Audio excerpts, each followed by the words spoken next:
أعوذ بالله من الشيطان الرجيم. بسم الله الرحمن الرحيم.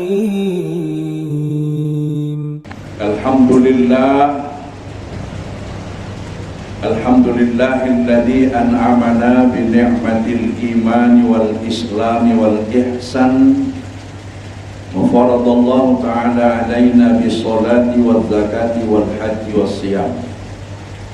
أشهد أن لا إله إلا الله الملك الحق المبين وأشهد أن محمدا عبده ورسوله صادق الوعد الأمين. اللهم فصل وسلم وبارك على هذا النبي الكريم والرسول العظيم وسلم تسليما كثيرا على سيد المرسلين سيدنا محمد وعلى آله وأصحابه ومن تبعهم بإحسان إلى يوم الدين. Ma'asyiral muslimin rahimakumullah, usikum wa nafsi bitaqwallah faqad fadal muttaqun.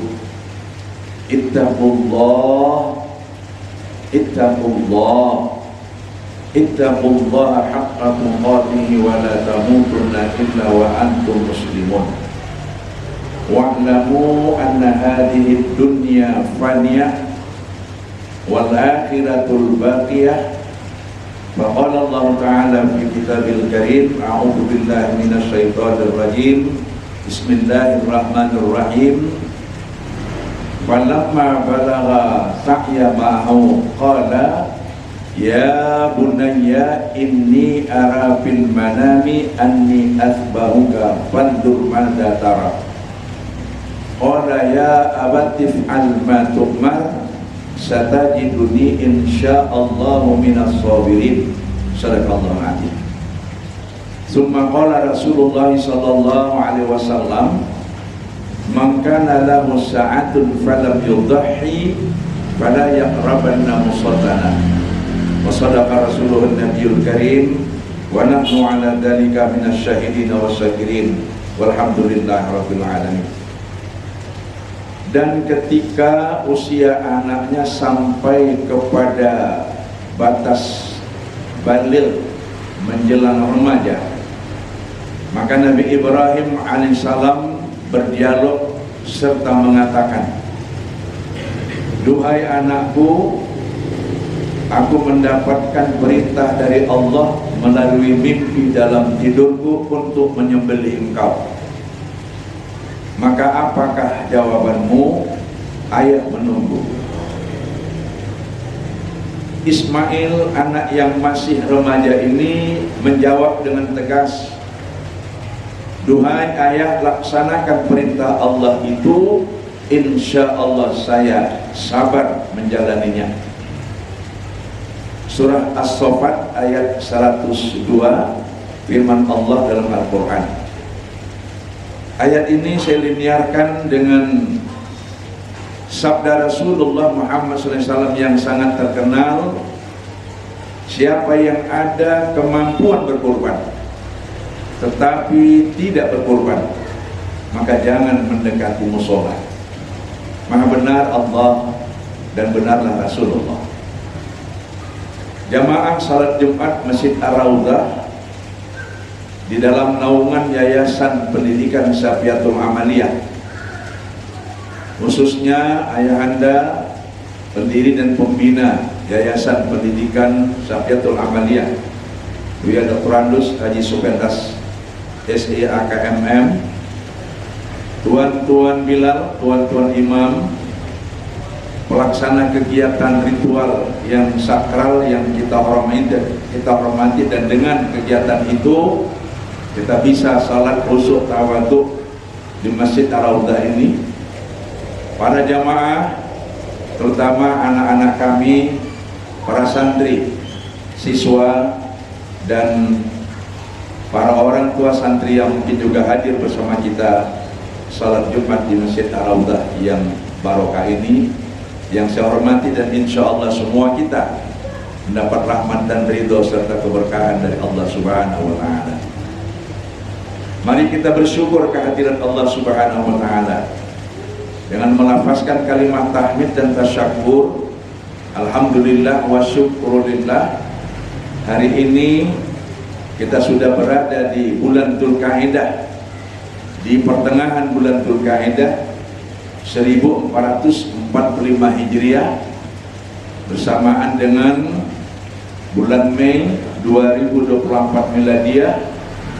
Kurang lebih 40 sekian hari lagi kita akan bertemu dengan bulan yang bersejarah, bulan terakhir dalam tahun Hijriah, yaitu bulan Dzulhijjah, yang sangat dikenal dengan bulan haji, bulan melaksanakan ibadah kurban, bulan mengenal historis 3 pemeran utama sebagai contoh keluarga yang sakinah, mawaddah, warahmah, yaitu Ibrahim alaihissalam Khalilullah sebagai ayah, Ismail alaihissalam yang sangat soleh dan ikhlas sebagai anak yang luar biasa ketaatannya, dan Siti Hajar sebagai ibu yang sangat jitu mendidik anaknya.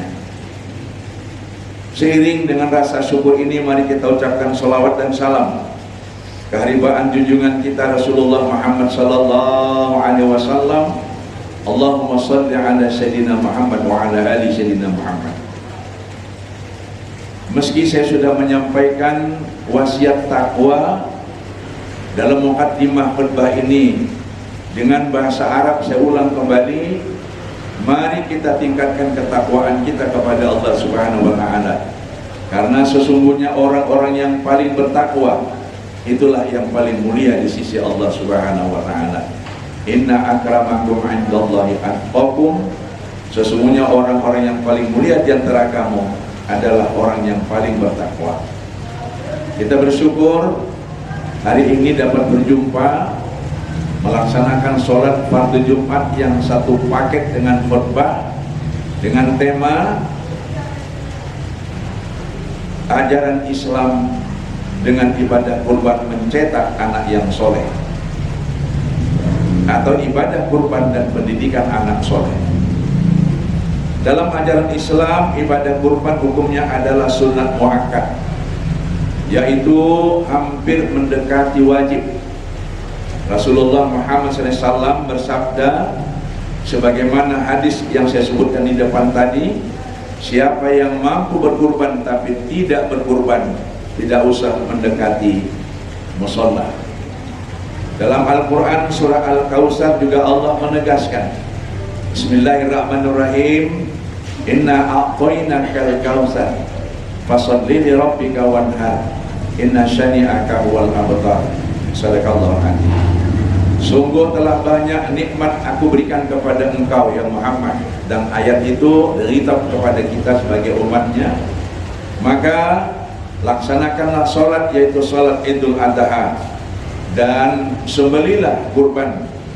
Orang-orang yang memusuhimu akan terputus rasa permusuhannya dengan engkau berbagi daging kurban tersebut.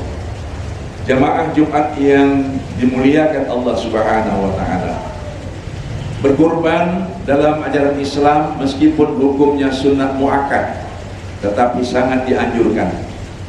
Namun sebahagian umat masih ada yang beranggapan ini adalah merupakan ibadah yang dilakukan oleh orang yang mampu saja, dan mereka tidak berusaha untuk mampu, padahal rentang waktu untuk berkurban itu 1 tahun.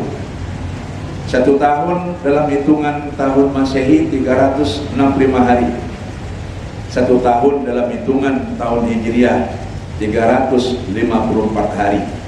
Oleh karenanya cukup lama waktu yang akan kita pergunakan mengumpul dana supaya bisa berkurban. Apalagi ibadah kurban ini secara historis memiliki mata rantai yang tidak terputus sejak zaman Nabi Adam alaihissalam sampai kepada Nabi Muhammad SAW dan kita umatnya. Sebagaimana kita ketahui dalam sejarah, ibadah kurban ini mula-mula diperintahkan kepada anak Nabi Adam alaihissalam, yaitu Qabil dan Habil. Pada masa itu tujuannya adalah untuk menguji kecintaan kepada Allah, kepatuhan kepada orang tua, dan kemauan untuk berbagi.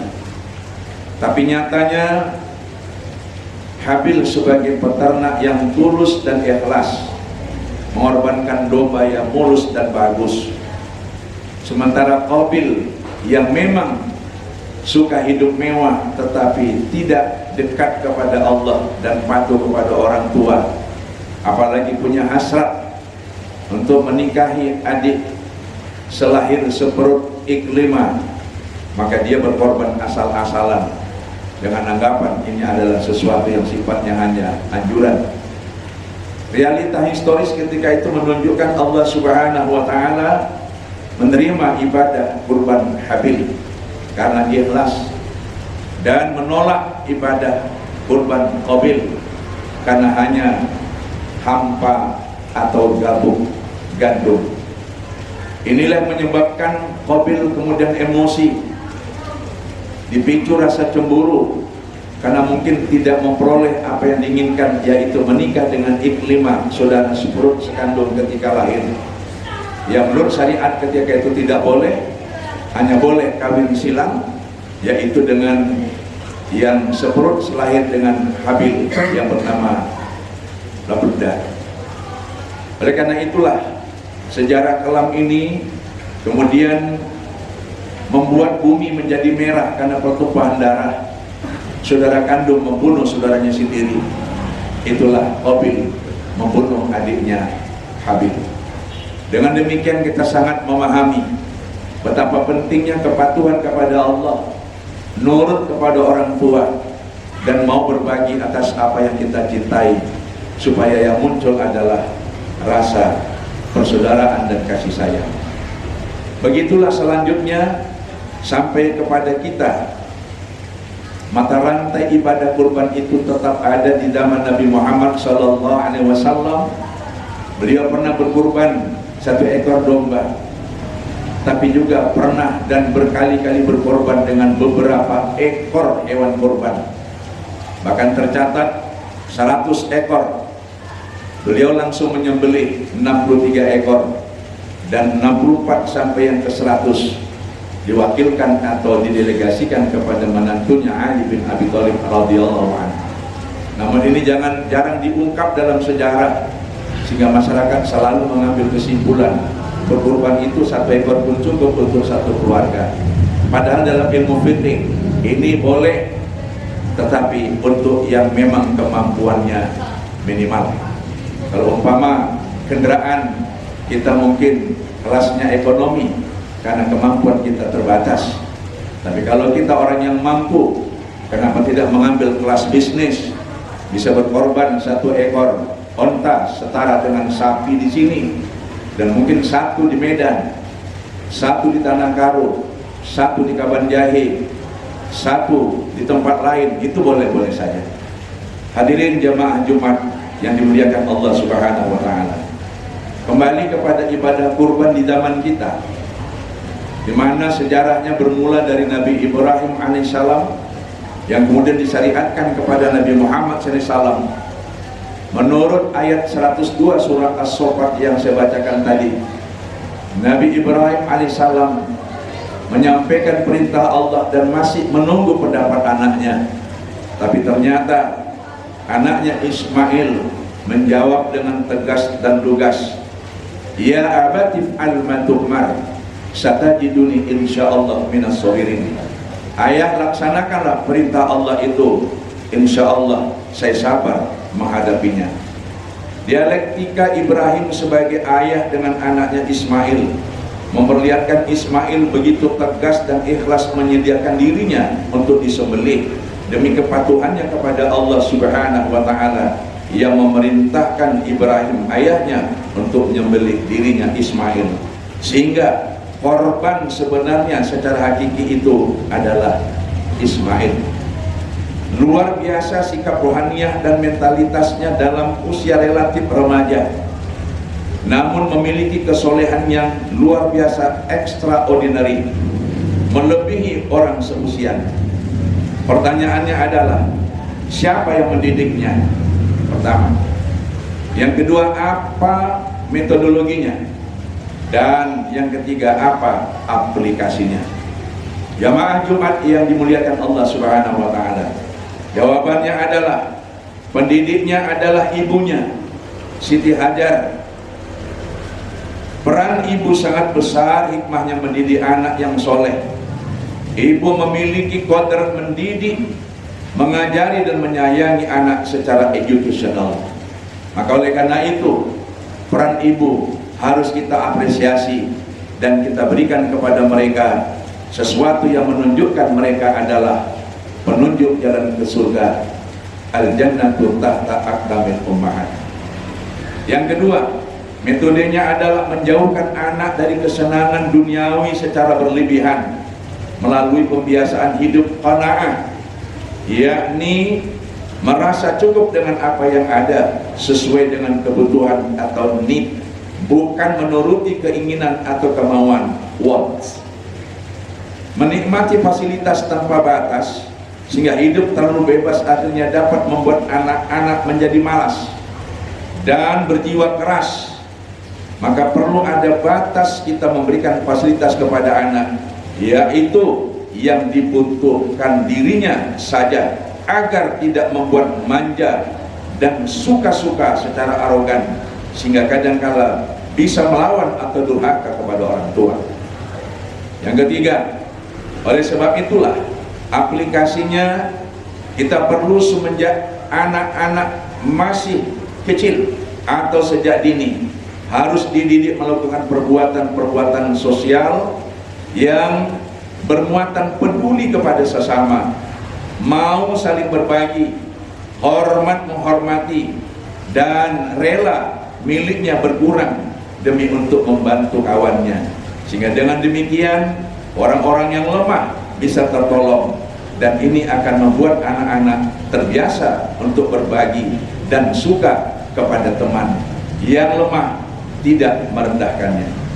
Jamaah Jumat yang dimuliakan Allah Subhanahu wa taala.